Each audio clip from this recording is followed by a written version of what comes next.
विजयी बनाई है भैया, करल गरीबवन से प्यार विजयी बनाई है भैया, करल गरीबवन से प्यार विजयी बनाई है भैया, करल गरीबवन से प्यार विजयी बनाई है भैया।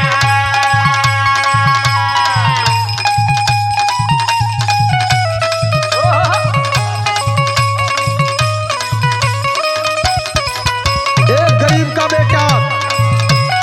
आपसे यही उम्मीद है, आपसे यही उम्मीद करता है कि आप माता बहन भाई अपना अवश्य प्यार बरसाएंगे। यही कहना है,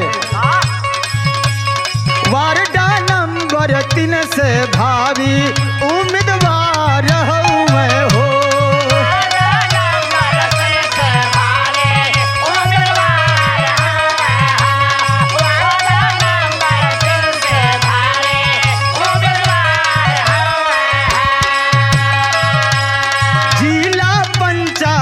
के पद पर तैयार हूँ मैं हो,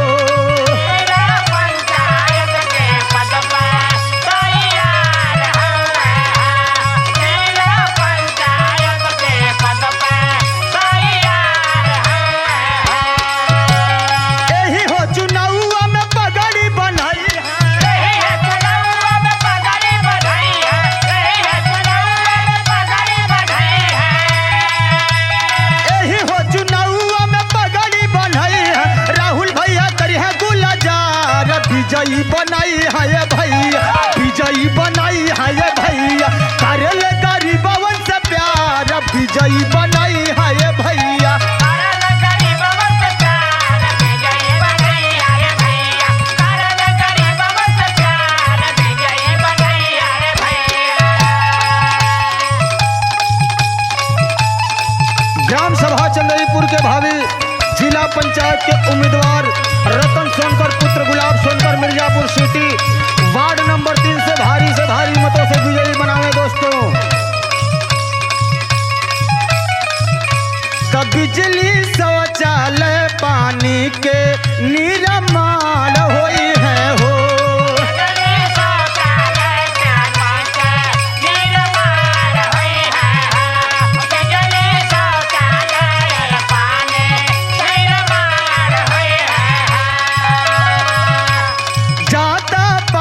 के ऊपर उठ के सब काम करे है हो,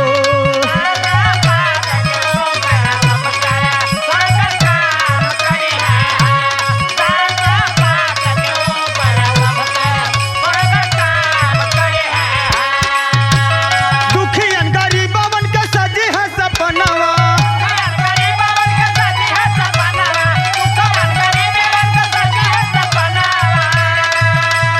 दुखियन गरीबवन के सजी है सपनावा, बनल बाट जनता जुझारू विजयी बनाई है भैया, करल गरीबवन से प्यार विजयी बनाई है भैया, करल गरीबवन से प्यार विजयी बनाई है भैया, करल गरीबवन से प्यार विजयी बनाई है भैया। रतन सोनकर जिंदाबाद, जिंदाबाद जिंदाबाद, रतन सोनकर जिंदाबाद, जिंदाबाद जिंदाबाद, बाबा साहेब जिंदाबाद, जिंदाबाद जिंदाबाद, बाबा साहेब जिंदाबाद, जिंदाबाद जिंदाबाद, गुलाब सोनकर जिंदाबाद, जिंदाबाद जिंदाबाद, गुलाब सोनकर जिंदाबाद, जिंदाबाद जिंदाबाद, राहुल सोनकर जिंदाबाद, जिंदाबाद जिंदाबाद।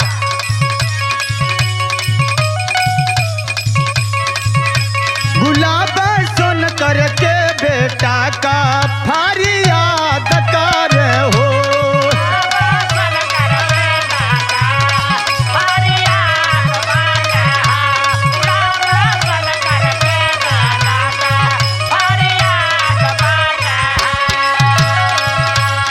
भैया बहिनी भाभी हमके तू तो प्यार दी है हो, भैया बहिनी भाभी हमके तू तो प्यार दी है,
शंकर जी के फरमान होई